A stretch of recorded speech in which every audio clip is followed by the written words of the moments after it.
और भूपेश बघेल के बेटे को 5 दिन की रिमांड दी गई है। ये बड़ी जानकारी आपको दे रहे हैं। 5 दिन की रिमांड पर लिया गया भूपेश बघेल के बेटे को। तो गिरफ्तारी आज और गिरफ्तारी के बाद रिमांड मांगी गई थी, कोर्ट में पेशी हुई है और 5 दिन की रिमांड मिली है। ईडी ने लंबे वक्त तक, कई घंटों तक पूछताछ की और पूछताछ के बाद रायपुर लेकर के ईडी की टीम पहुंची, कोर्ट में पेशी हुई और पेशी में रिमांड मांगी गई थी। 5 दिन की रिमांड दी गई है, कोर्ट में पेशी हो चुकी है, 5 दिन की रिमांड दी गई है। अब देखना होगा इन 5 दिनों में क्या कुछ महत्वपूर्ण निकल करके सामने आता है, कैसे कैसे सवाल होते हैं और क्या वाकई उन सवालों का जवाब सही तरह से और जल्द दिया जाता है, या कवासी लखमा जिस तरह से उन पर आरोप लग रहे थे कि वो जांच में सहयोग नहीं कर रहे, जो हम सवाल कर रहे हैं उन सवालों का सही जवाब नहीं दे रहे, क्या वैसी स्थिति फिर से बनती है, ये देखना बेहद ही महत्वपूर्ण होगा। फिलहाल 5 दिन की रिमांड मिली है।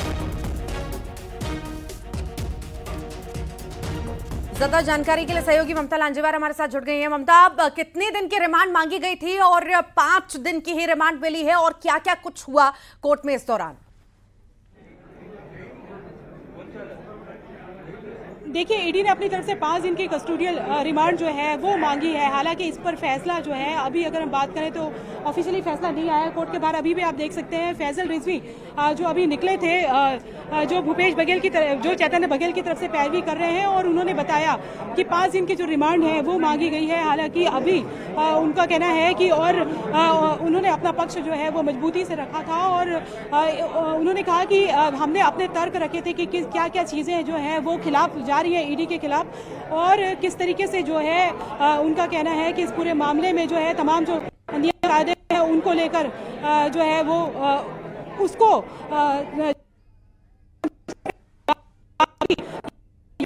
भीतर है और पूर्व तमाम जो मंत्री है वो भीतर है। और यहाँ पर फिर से एक बार कोशिश करते हैं कि फैसल रिजवी से जो है वो बात हो जाए। लेकिन फिलहाल अगर हम बात करें तो 5 दिनों की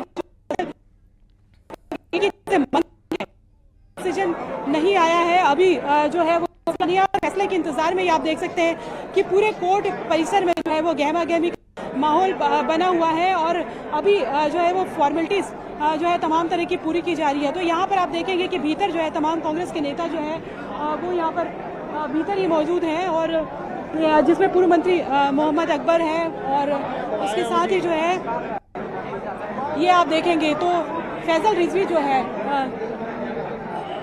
वो उन्होंने अभी बताया, और उन्होंने कहा कि हमने इस बात को लेकर बात की कि जब ईडी की टीम पहुंची थी तो उसने जो है वो धार्मिक भावनाएं भी आहत की। वो पूजा में बैठे थे और जूते पहनकर जो है पूजा स्थल तक पहुंचे थे।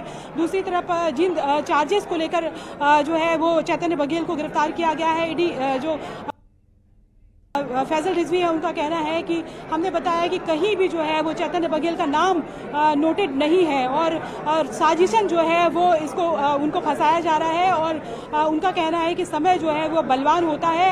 अब कोर्ट का डिसीजन आने के बाद अगर 5 दिन की कस्टोडियल रिमांड जो है वो चैतन्य बघेल को अगर ईडी को जो है वो मिल जाती है, ईडी ने मांग की है, तो उसके बाद में उन्होंने कहा कि आगे का स्टेप जो है वो सोचा जाएगा। अभी अगर बात करें तो ईडी ने अपनी तरफ से जो है वो मांग की है और इस पर फाइनल डिसीजन जो है वो अभी कोर्ट की तरफ से होगा। तो उसके पहले आप देख सकते हैं कि यहाँ पर जो है तमाम जो लोग हैं वो यहाँ पर मौजूद हैं, और भूपेश बघेल जो है वो अभी बाहर नहीं निकले हैं। पूर्व मुख्यमंत्री और पूर्व मंत्री मोहम्मद अकबर वहाँ पर मौजूद हैं, नेता प्रतिपक्ष चरणदास महंत यहाँ पर मौजूद हैं, और पूरी कांग्रेस में आप देख सकते हैं कि किस तरह से जो है वो पूरा गहमा गहमी का माहौल जो है वो यहाँ पर आपको नजर आएगा। सिक्योरिटी है। अभी जैसे ही डिसीजन आएगा, अभी चूंकि एक जो ईडी के जो वकील है उन्होंने अपनी बात रखी है। देखिए, इन्होंने ईडी ने करीब अरेस्ट करने के उपरांत 5 दिन का कस्टोडियल रिमांड मांगी है, जिस पे आपत्ति की गई है, और जो ईडी का जो आवेदन था उसमें पूरा उन्होंने जो जोर दिया था, एक लक्ष्मी बंसल नामक व्यक्ति उर्फ पप्पू बंसल, उनके स्टेटमेंट पर ये चीजें आई हैं, उसके अरेस्ट किया है। उनके बयान लेने के बाद, लक्ष्मी बंसल के बयान लेने के बाद और उसके पहले भी जो एक कंप्लेंट पेश हुआ है, उसके बाद 3 सप्लीमेंट्री कंप्लेंट पेश हुआ है। पूरा जो कंप्लेंट पेश हुआ है उसमें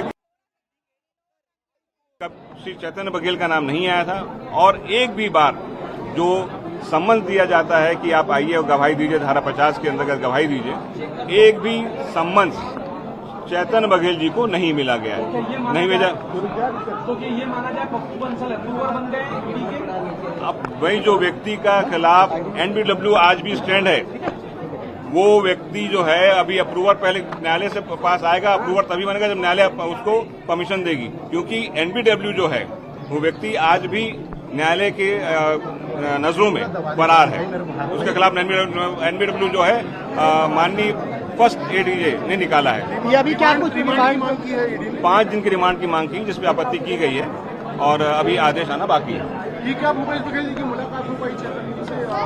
हाँ, वो हैं, कोर्ट में आए थे, वो मुलाकात की है।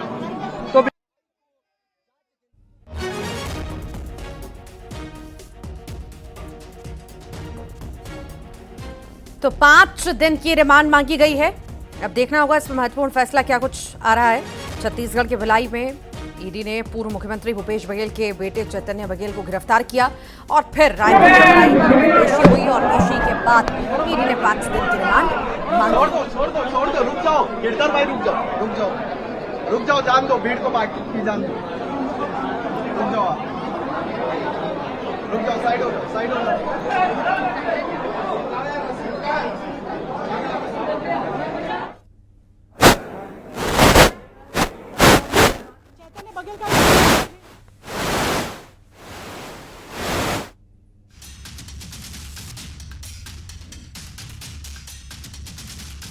तो रायपुर के स्पेशल कोर्ट से ये तस्वीरें आपको दिखा रहे हैं। बड़ी संख्या में कांग्रेसी भी यहाँ पर इकट्ठा हो चुके हैं। जैसा कि पहले ही हम जिक्र कर रहे थे कि हंगामा तो होगा ही, इकट्ठा सब कांग्रेसी होंगे, कोर्ट के बाहर भी हंगामा देखने को मिलेगा।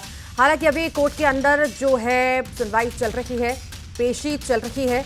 भूपेश बघेल भी इस दौरान मौजूद हैं, उनके बेटे जिनकी गिरफ्तारी हुई है चैतन्य बघेल, वो भी वहां पर मौजूद है। 5 दिन की रिमांड ईडी के द्वारा मांगी गई है, वहां पर पेशी हो रही है, सुनवाई लगातार जारी है। बेहद ही महत्वपूर्ण देखना होगा कि आखिर कितने दिन की रिमांड भी मिलती है और साथ ही साथ ये रिमांड के जो दिन होंगे वो क्या पर्याप्त होंगे या फिर आने वाले समय में बढ़ेगी या इन्हीं दिनों में जो सवाल जवाब का सिलसिला है पूरा हो जाएगा। हालांकि ये बात नहीं है, जो सिलसिला सवाल जवाबों का रहता है लंबा ही खिंचता जरूर है। कवासी लखमा देखिए 2-3 महीना बीत चुका है, अभी तक उनसे पूछताछ का सिलसिला चल रहा है। गिरफ्तारी उनकी हुई, लंबा वक्त हो गया उन्हें जाए हुए। कई तरह के आरोप भी लगे कि वो सहयोग नहीं करते जांच पड़ताल में, सवाल जवाब में। और अब जब ये गिरफ्तारी पूर्व सीएम भूपेश बघेल के बेटे की हुई है, चैतन्य बघेल की, तो सियासत भी इससे गरमा गई है। कांग्रेस कई तरह के गंभीर आरोप बीजेपी पर लगा रही है। कांग्रेस का साफ तौर से कहना है द्वेषपूर्ण ये कार्रवाई है, अपनी विफलताएं छुपाने के लिए कहीं ना कहीं बीजेपी ये सब कर रही है, जांच एजेंसियों का दुरुपयोग कर रही है। ये भूपेश बघेल अभी नहीं, पहले भी कई बार बड़े बड़े कांग्रेस के दिग्गज नेता आरोप लगाते आए हैं कि जांच एजेंसियों का दुरुपयोग बीजेपी के द्वारा किया जाता है और इसी तरह हमारी आवाज़ दबाने का काम किया जाता है। अब एक बार फिर जब ऐसी स्थिति बनी है, भूपेश बघेल के बेटे चैतन्य बघेल को जब गिरफ्तार किया गया ईडी के द्वारा, कोर्ट में पेश किया गया, रिमांड भी मांगी जा रही है, तो यही आरोप है कि हमारी आवाज़ दबाने का काम किया जा रहा है। आज सत्र का आखिरी दिन था, कई ऐसे महत्वपूर्ण मुद्दे थे जिस पर सरकार जवाब देने में असक्षम रहेगी, वो नहीं दे पाएगी जवाब और उससे बचती हुई नजर आएगी। इसीलिए बचना चाहती थी सरकार, इसीलिए ये सब पूरा। हाँ देखिए, चैतन्य बघेल जो है ये आप देख सकते हैं कि ईडी के जी, ये ईडी की हिरासत में ये देखिए चैतन्य जो है वो वापस कोर्ट की तरफ जा रहे हैं। अभी वो चूँकि थोड़ी देर के लिए वो वॉशरूम के लिए यहाँ से गए थे और आप देखेंगे कि पूरी सिक्योरिटी के साथ जो है वापस उनको कोर्ट ले जाया जा रहा है। और चैतन्य बघेल जो है इनको वापस कोर्ट ले जाया जा रहा है। 5 दिनों की कस्टोडियल रिमांड जो है वो ईडी ने मांगी है और हमने पूरी कोशिश की उनसे बात करने के लिए, लेकिन फिलहाल चूंकि कोर्ट के भीतर प्रोसीडिंग चल रही है इसलिए वो बात नहीं कर रहे हैं। और थोड़ी देर में फैसला जो है आ जाएगा कि उनको जो है वो रिमांड मिली है या न मिली है।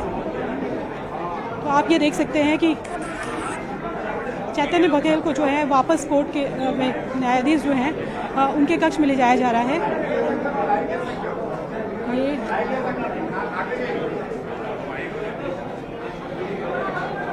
तो आपने देखा कि किस तरह से जो है अभी थोड़ी देर के लिए चैतन्य बघेल यहाँ से निकले थे और अभी सुनवाई जो है वो लगातार सुनवाई हालांकि पूरी हो चुकी है, जो उनके वकील हैं उन्होंने बताया, लेकिन फ्रेश होने के लिए वो यहाँ पर निकले थे और वापस जो है वो मुख्य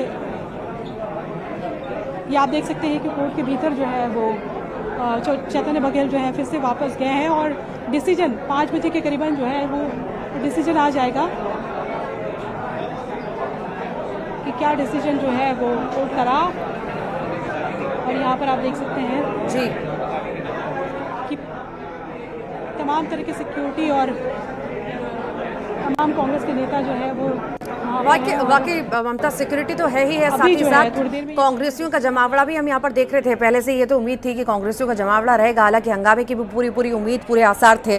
और इसी बीच जब गिरफ्तारी और पेशी में रिमांड मांगी गई है, तो ममता ये माने रिमांड 5 दिन की तो मांगी गई है, पर ये शायद जैसा अमूमन हम देखते आए हैं ऐसी गिरफ्तारियां और रिमांड ये लंबी चलती हैं। 5 दिन शायद सिर्फ आज के लिए हो, रिमांड मिल भी जाए, पर ये लंबी खिंचेगी। कवासी लखमा के लिए हमने देखा कि कई तरह की बातें सामने आई कि उन्होंने जांच में सहयोग नहीं किया, पूछताछ जो की गई, सवाल जवाब किए गए, वो ढंग से वो जवाब नहीं दे रहे थे, तो लंबा उनका भी वो समय बीता। तो यहाँ पर भी हम मान सकते हैं कि ये मामला लंबा चलने वाला है। बिल्कुल, देखिए वाकई अगर ईडी की हिरासत में अगर चैतन्य बघेल है तो ये इतनी जल्दी जो है उनको राहत नहीं मिलने वाली। दूसरी तरफ अगर हम बात करें तो ईडी ने 5 दिन की कस्टोडियल रिमांड जो है वो मांगी है। अभी जो है थोड़ी देर में इस पर निर्णय आ जाएगा। और ईडी के जो वकील हैं, चैतन्य बघेल के जो वकील हैं फैसल रिजवी, उनका कहना है कि उन्होंने अपनी तरफ से सारे तर्क हुए हैं और इंतजार है कि जो न्यायाधीश हैं उनका क्या फैसला जो है वो आता है। लेकिन अब जिस तरह से चीज़ें क्लियर है कि ज़ाहिर तौर पर शुरुआत में जो है वो 5 दिन की कस्टोडियल रिमांड पर लिया जाएगा और उसके बाद में ये रिमांड बढ़ाई भी जा सकती है, वापस उनको कोर्ट में पेश किया जाएगा और उसके बाद में फिर ईडी अपने तर्क रखेगी। तो अभी फिलहाल अगर हम बात करें तो ईडी ने अपनी कस्टोडियल रिमांड मांगी है, जिसके आधार पर वो पूछताछ कर सके। जो डॉक्यूमेंट जो ईडी के दावे हैं कि जो दस्तावेज मिले हैं, जो ईडी जो दावे कर रही है कि भाई उन्हें प्रूफ मिले हैं, तो उसको लेकर उनको पूछताछ तो करनी पड़ेगी। क्रॉस पूछताछ भी होती है, जिन्हें पहले अरेस्ट किया गया उनके साथ में, और जो पहले जो लोग जो है इसी मामले में जो है वो ईडी की गिरफ्त में है, उनके बयान और तमाम उनसे मिली जानकारियों को लेकर भी जो क्रॉस चेक किया जाएगा। हालांकि फैसल रिजवी का कहना था कि कहीं भी जो है चेतन बघेल के नाम का जिक्र नहीं है, जो है वो ऐसा बताया और जिस दिन आने के जो है वो आगे वहाँ पर खटखटाएंगे। लेकिन फिलहाल अगर बात करें तो शुरुआत में यही होता है कि की जाती है और उसके बाद फिर जो भी चीज़ सामने आती है उसके बाद जो है वो प्रोसीडिंग बढ़ती है। जी वाकई अभी देखना होगा, चूंकि अभी इंतजार करना होगा कोर्ट की तरफ से भी क्या कुछ सामने आता है। ईडी ने तो अपना चीजें